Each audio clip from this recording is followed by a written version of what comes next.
Hello, everyone, and welcome to another episode of Next Gen Agile with Shefali.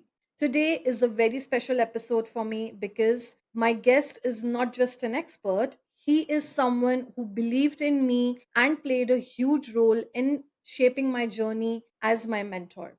He's currently a chapter lead and a product owner driving agile transformation in information security area.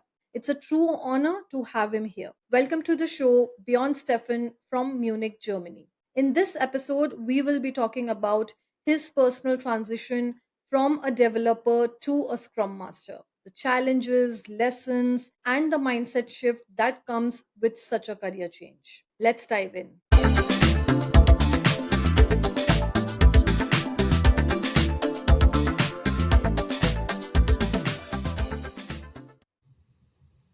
Hello, Bjorn, and thank you for accepting my invite for coming here on my podcast, Next Gen Agile with Shefali. So, how are you doing today? Hi, Shefali. Nice to see you again. Thank you very much. Thank you for having me. I'm doing fine. I'm sending very many greetings from Munich. Very looking forward to our conversation today. Great. Yes, I am also looking forward to our conversation. And maybe before we start, if you would like to give a brief introduction to the audience about your career, what you are doing currently. Yes, of course, certainly I do. So, since our topic is today a journey from a IT developer or IT expert to an agile master, I would like to share a little bit my personal journey. It started in the end of the 90s years with finishing school, military service, and so on. And then I started an apprentice as a banker. Worked for almost 10 years as a banker, and then I switched into IT business. IT business, why IT business? It was always something I really liked, even in my youth. But at the end of the 90s, it seems to be very clear, hey, there's an opportunity becoming a banker, let's go for that. Mhm. But with my beginning of the 30s, I really switched to IT business. And guess what? As a business analyst for banking software, because of the, of course, knowledge and experience being a banker. And that was actually my start in the IT business. That happened 2010. So I have been working in IT business for around about 16 years right now. And I really love it and like it. What was my next step in that? So after starting my career as a business analyst for banking software, I really quickly found out Mhm. I'm more passionate and more keen on testing the things, not really designing is fine, good, but testing the things, that how it really works, what is the good quality of the thing, can we ship good things, and all these things. So I evolved from business analyst to tester, test management, and then also from 2030 on I took over my first test team as a functional lead and made my really first experience in leading people in a functional way. It Mhm. also helped me on my further development and growth tremendously. After I reached a certain level in 2016, I got a great offer by a big international insurance company. And that was also what I wanted to do. So coming out from this Germany-wide Mhm. banking group, IT services to a really international one. And then I got hired as a test manager, actually, to one of these big companies. Started my first project as a test manager, very successful and so on. Still IT consultant. Yeah, that was also my focus and my home. Mhm. Before in 2018, so this customer in that case recognized it would be great to have Björn really internally with us, and they offered me an internal contract 2018, and that is actually where my Scrum Master journey started in 2018. Who I am now? Mhm. I'm year 2026. I'm a chapter lead for Agile Masters for that big enterprise. My passion is in helping transforming organizations in a modern way of working, taking the people together on the journey with the evolvement of business. That is really my passion.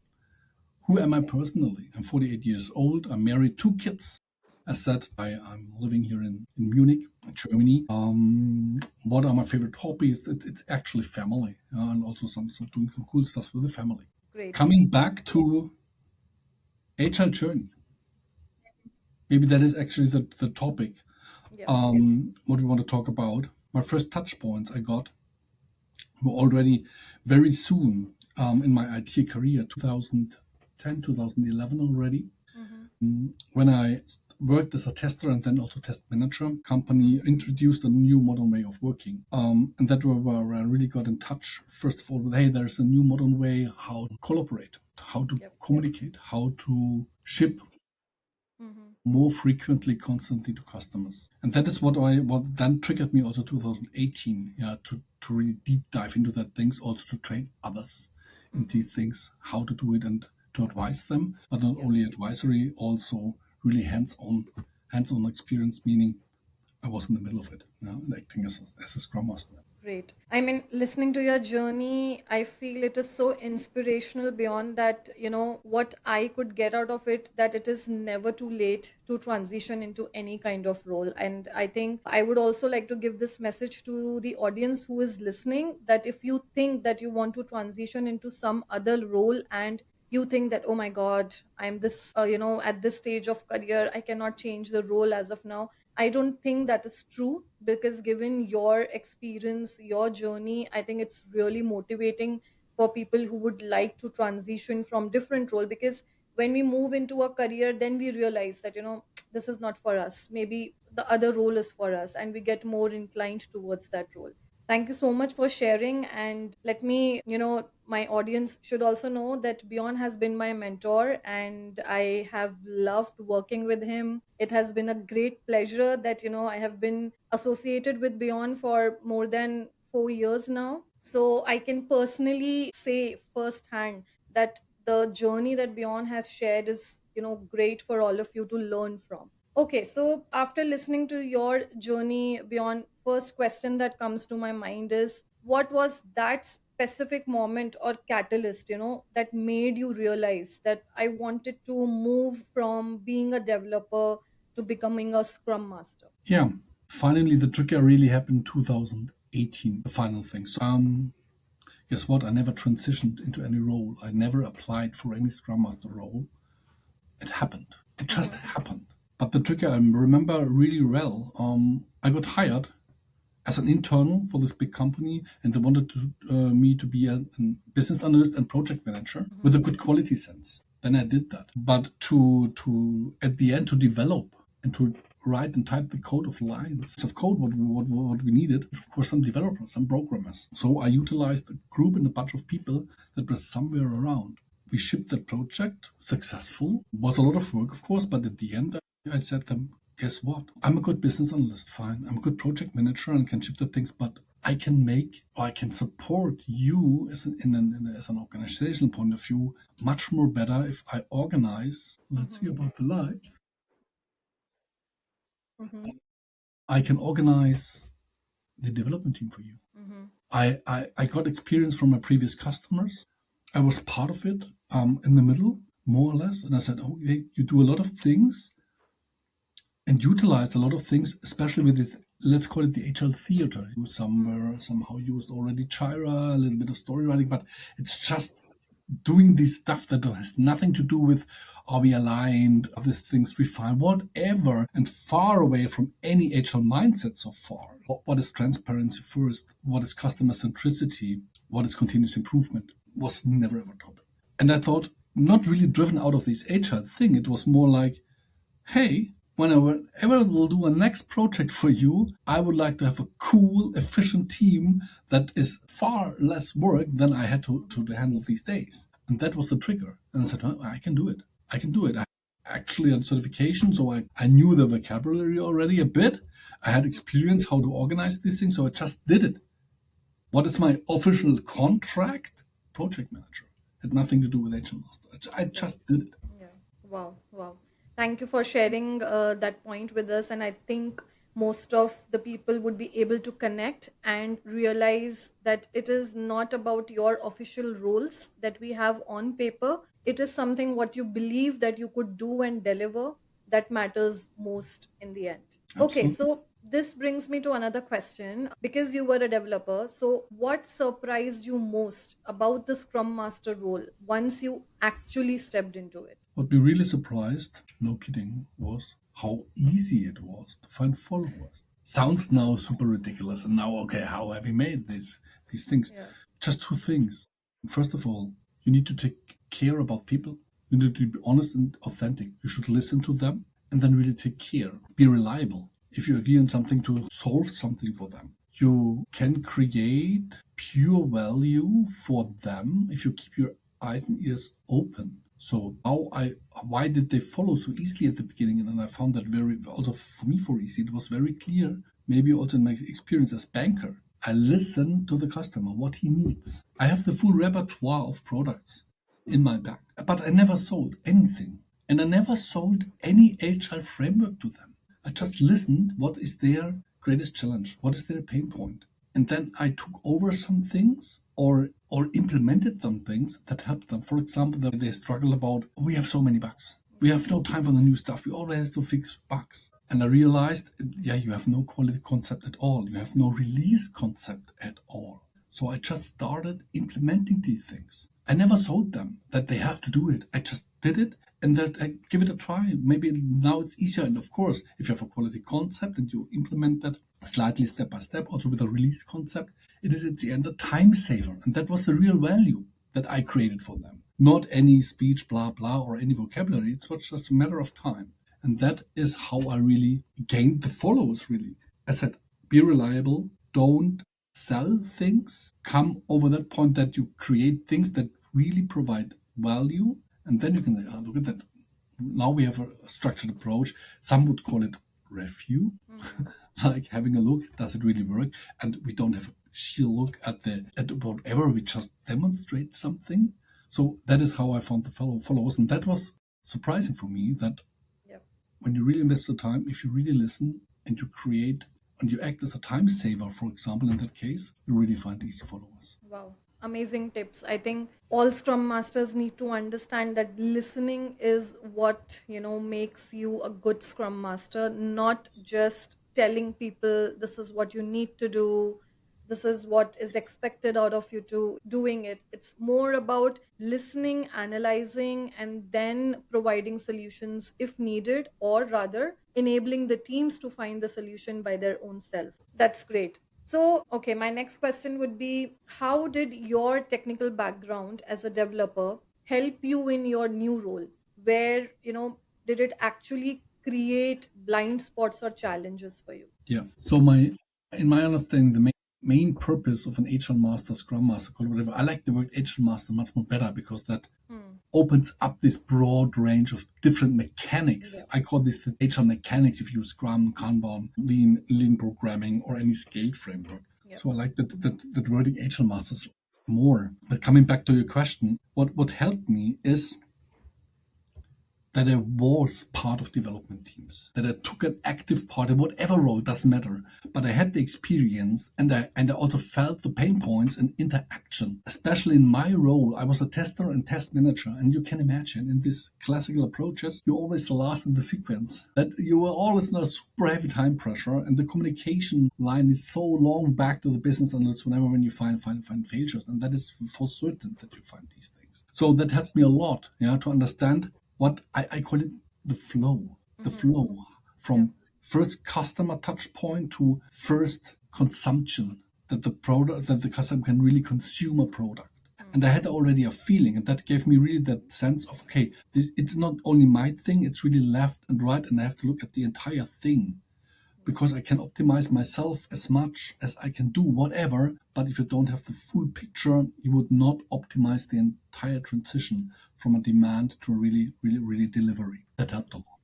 Combined, and that is probably whatever you have right now. If it would be a coder or programmer, probably I could leverage more of this. How can we create code more efficient, more leaner, not so complex? But my profession was just testing, quality management, test management. So I also, as a Scrum Master, and because we really implemented Scrum, let's call it Scrum Master, that thing, I could really influence the team. I could really share my experience when it comes to how can I ensure quality? What is quality? How do you define quality? And that is also the thing that there is often a matter of definition, of communication, of understanding. And that I could directly apply and share with others, my personal experience. Mm-hmm. Now I've been working with a lot of digital masters in the past till now.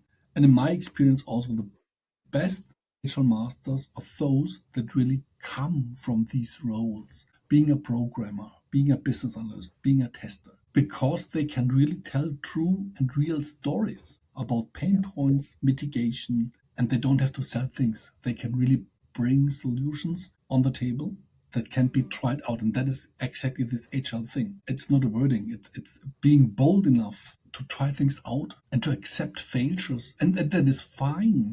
That you see really failure as okay, it was worth a try. That is now we know how we don't have to do it. Yeah. But that took years to understand actually. Great. I would totally agree with you that when we come from certain backgrounds as a tester, as a developer, I think we always bring our experience and add it to the current role.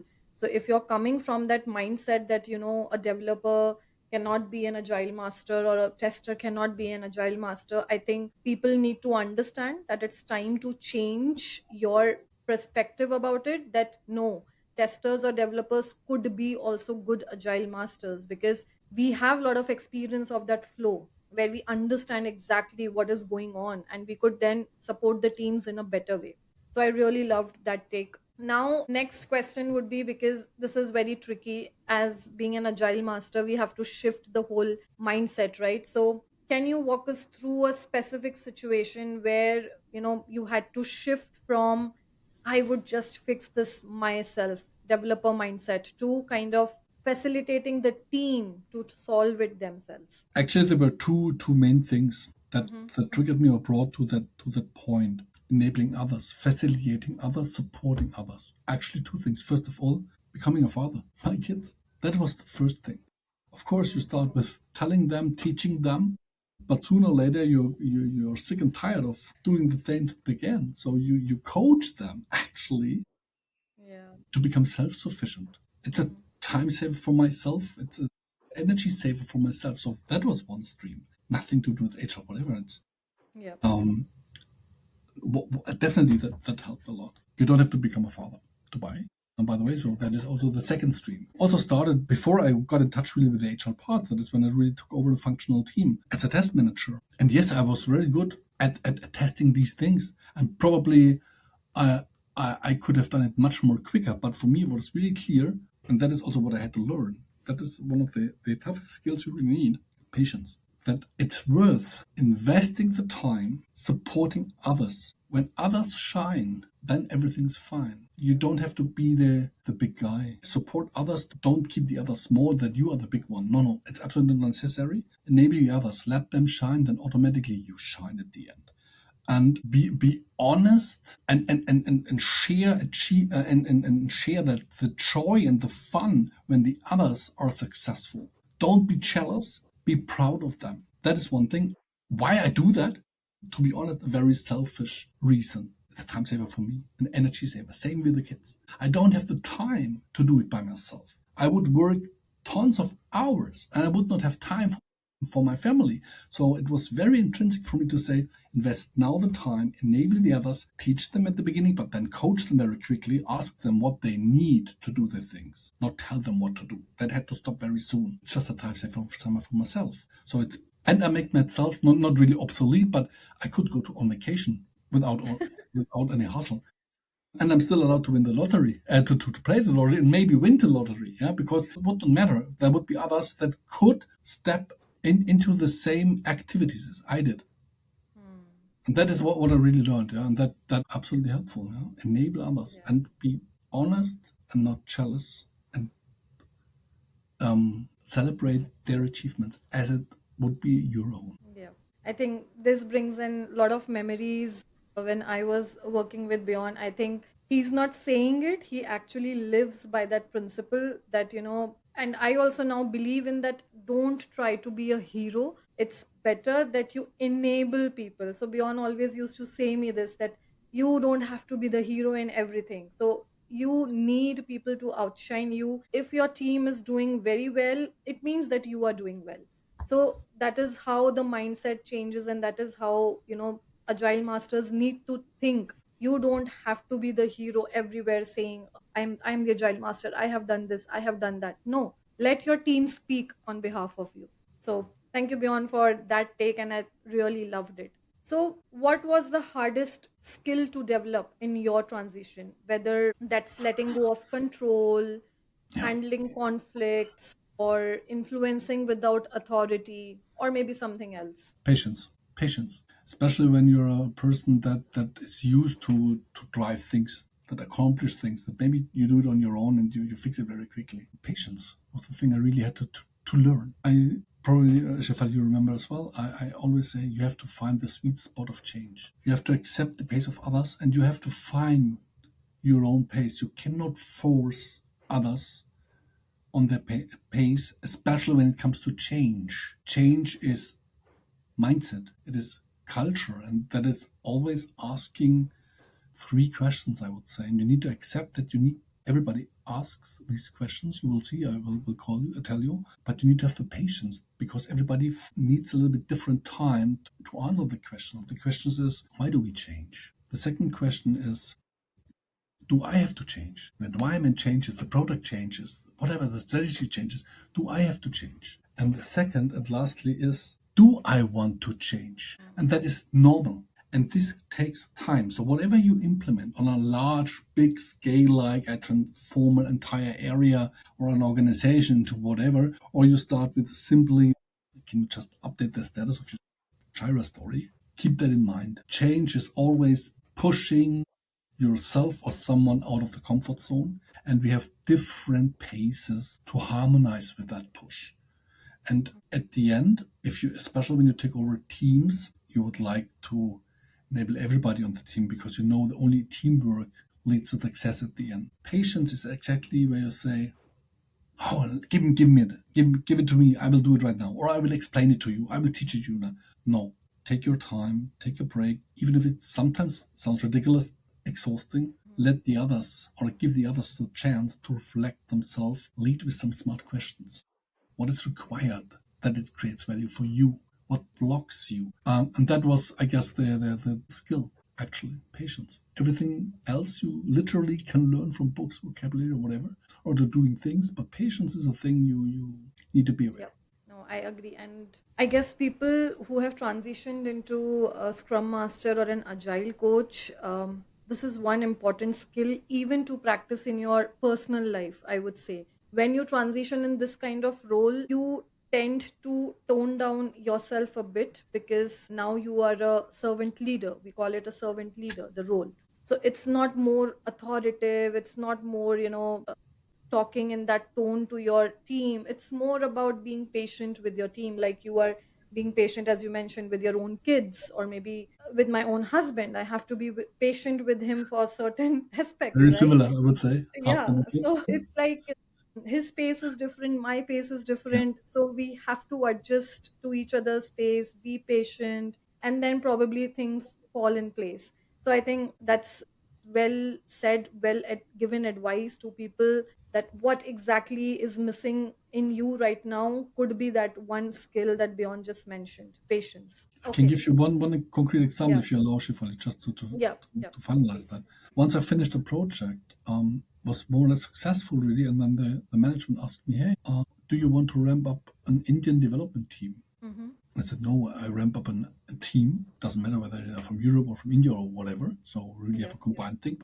What do you want to achieve?" And management say, "Yeah, in 3 weeks we have to deploy something." That's not possible. So this patience, it's all sometimes really a lot of, you need to be brave for that, yeah, to shield Mm. your patience, yeah, and share it. That is where transparency starts. Why patience at the end leads to success. At that time, I was also not sure what I really do, and asked the management, "No, we cannot do that. I need more time for that. In 3 weeks, not possible."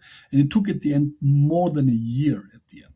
But after that, we had a really self-sufficient thing, and everybody really benefited. Thank you for sharing that real life example. And I think one last question for this podcast. So, looking back, what advice would you give to developers or testers who are considering a similar transition as you did, I did? So, what advice? Sooner or later, maybe you recognize that you would like to take care about the delivery and feel responsible, but you probably tend more to the personal side than to the technical side.